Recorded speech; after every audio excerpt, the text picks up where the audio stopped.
ধরুন আপনি কোনো কাজ অনেক দিন ধরে করছেন, করেই যাচ্ছেন, অথচ কিছু এগোচ্ছে না। হতেই পারে, প্রচুর মানুষের এরকম সমস্যা হয়। সবার আগে যেটা করবেন, আপনাকে বলছি, হ্যাঁ, সেটা হচ্ছে নিজেকে দোষারোপ করাটা বন্ধ করবেন। ঠিক আছে? আমার দ্বারা কিছু হবে না, বেকার, সময় নষ্ট হচ্ছে, এইটা সবার আগে বলাটা বন্ধ করুন। আপনার দ্বারাই হবে, আপনিই পারবেন। পারবেন তো, অবশ্যই পারবেন, কেন পারবেন না? দেখুন, সুস্থ মানুষ হয়ে জন্মেছেন, নিজের বুদ্ধি, নিজের ক্যাপাবিলিটি, সক্ষমতা তাদেরকে কাজে লাগান। প্রচুর এমন মানুষও আছেন না, যারা প্রচুর প্রতিবন্ধকতা সত্ত্বেও অনেক কিছু করছেন, অনেক কিছু করেন তারা। তো সবার আগে যেটা করবেন সেটা হচ্ছে, যদি ধরুন দীর্ঘদিন ধরে কোনো কাজ করছেন, সেটাতে অতটা ফল পাচ্ছেন না, তাহলে একটা সময় একটু ব্রেক নেবেন, নিয়ে শান্ত হয়ে বসে ভাববেন যে আপনার যে কাজ করার পদ্ধতি সেটা ঠিক আছে তো। নাম্বার 2, আপনি যে কাজটা করছেন সেই কাজটা করতে আপনি কি আনন্দ পাচ্ছেন? যদি আপনাকে বলা হয় যে আপনি কাজটা করতে আনন্দ পাচ্ছেন, তাহলে আপনার কষ্ট হবে না, তাহলে তো আপনি খুব মানে ভালোভাবে সেই কাজটা করতে পারবেন। সেটা আগে দেখবেন। যদি তাতে কোনো আনন্দ খুঁজে না পান, আপনি ফোর্সফুলি কাজ করছেন, সেই কাজটা দেন বন্ধ করে দেবেন। আপনি সেই কাজটাই করবেন যেটাতে আপনি আনন্দ পান। দেখবেন এই যে আপনার ডিসিশন, আপনার চিন্তার যে একটা পার্থক্য, সেটা আপনাকে এগোতে সাহায্য করবে। নাম্বার 3, এই যে ধরুন আপনি যে কাজটা করছেন অনেক দিন হয়ে গেছে, টেকনিকে কোথায় গণ্ডগোল আছে? যেভাবে আপনি পড়ছেন, যেভাবে আপনি নিজের প্রিপারেশান নিচ্ছেন, সেটা কি ঠিক আছে? যদি ঠিক না থাকে, তো সবার আগে ওই যে আমি এর আগেও বলেছি, পেন অ্যান্ড পেপার নিন, সমস্যা কোথায় হচ্ছে সেগুলোকে আগে মার্ক করুন। মনে রাখতে পারছেন না, তার জন্য অন্য টেকনিক আছে, লিখে পড়া অভ্যেস করুন, প্রচুর পড়ুন, মুখস্থ করুন, লিখুন, বুঝে পড়ুন। সবার আগে টেকনিকটা কী আছে জানেন তো? আপনি যদি বুঝে পড়েন, না বুঝে মুখস্থ করলে কিন্তু কিচ্ছু কাজ হবে না, জীবনে এগোতে পারবেন না। বুঝে পড়তে হবে, জিনিসটাকে বুঝুন, তারপরে আপনি নিজের মতো করে লিখুন। এটা সেগুলোই বলছি যেগুলো নিজের মতো করে লেখা যায়, কিন্তু কিছু জিনিস তো নিজের মতো করে লেখা যাবে না, সেক্ষেত্রে আপনাকে বুঝেই কাজটা করতে হবে।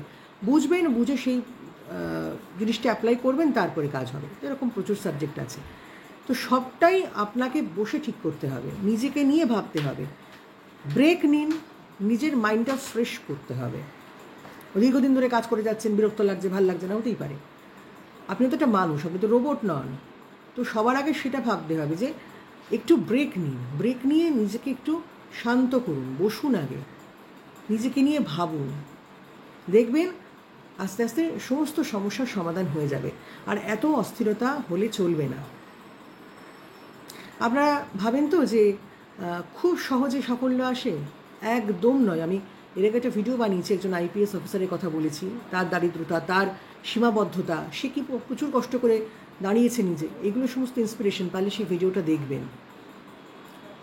সাফল্য আসতে সময় লাগে, ওটা খুব একটা সহজ সরল জিনিস না। হ্যাঁ, কিছু মানুষ এমন পরিবেশে বড় হয়, তারা এমন চারপাশের পরিবেশটাকে পায়, তারা হয়তো খানিকটা এগিয়ে থাকে, কিন্তু সফল হতে পারে কি? সাফল্য জিনিসটা না ভীষণ খুব এমন জিনিস না, ওটা বললেই আপনি পাবেন এমন না। আবার সফল হয়েও সমস্যা আছে, আপনাকে সেটা ধরে রাখতে জানতে হবে। তার মানে কি সফল হবে না? ডেফিনেটলি হবেন, সফলও হবেন, ধরে রাখতেও জানতে হবে। এই যে এতগুলো কথা বলছি কেন, তার কারণ আপনার নিজেকে দোষারোপ করাটা বন্ধ করতে হবে। আপনাকে একটা জিনিস বলি, জানেন তো, এটা আমি শুনেছি, এরকম একটা নাকি গাছ আছে, এরকম কোথাও একটা গ্রাম আছে যেখানে গাছ কাটা হয় না। তো চারপাশের মানুষজন দাঁড়িয়ে গাছটাকে যা নয় তাই বলে, এবং শেষ পর্যন্ত গাছটা মারা যায়। হ্যাঁ, এরকমও আছে। আমি এত দূরের কথা বলছি না, বাড়িতে 2টো মানি প্ল্যান্ট রয়েছে ধরুন, বা বাড়িতে কোনো গাছ রয়েছে, একটা গাছকে আপনি খুব সুন্দরভাবে হেসে হেসে জল দেবেন, ভালো কথা বলে জল দেবেন, বা নিজের মনের খুশিতে জল দেবেন। দেখবেন গাছে ফুল হচ্ছে, গাছটা অন্যরকম হচ্ছে। আর অন্য একটি গাছ জল দেওয়ার সময় আপনি ধুর, বিরক্তিকর, একে রোজ আপদকে জল দিতে হয়, এগুলো মরে না কেন, যা নয় তাই বলবেন। এফেক্ট দেখবেন সেই গাছটার কি, আর ওই গাছটা যেটাকে আনন্দ করে জল দিয়েছিলেন সেটা। কথাটা কিন্তু মারাত্মক জিনিস, কথার জন্য মারাত্মক। আপনি মোটা হয়ে গেছেন, নিজের উপর ওয়ার্কআউট করুন। আপনি দীর্ঘদিন ধরে চেষ্টা করছেন, পারছেন না, নিজেকে নিয়ে ভাবনা চিন্তা করুন। শুনুন, চারপাশের লোকের কথা শুনে লাভ নেই। তারা কেউ আপনাকে বুঝতেও যাবে না, আপনাকে খাওয়াতেও যাবে না। আপনার হয়ে দুটো ভালো কথা বলার লোক কম আছে। হ্যাঁ, ওদের মধ্যে একতা কখন দেখা যায় বলুন তো? চারপাশের লোকজনদের মধ্যে একটা ইউনিটি তৈরি কখন হয় জানেন? যখন আপনি খুব সফল হবেন বা কোনো সফল মানুষ তাকে টেনে নেওয়ার সময় সফল হয়, ওদের মধ্যে একতা তৈরি হয়। আর একটা হচ্ছে যখন কেউ মারা যায় তখন ভীষণ রকম ইউনিটি বেড়ে যায় এদের। এই দুটো ছাড়া এদের আর খুব একটা কাজকর্ম কিছু নেই।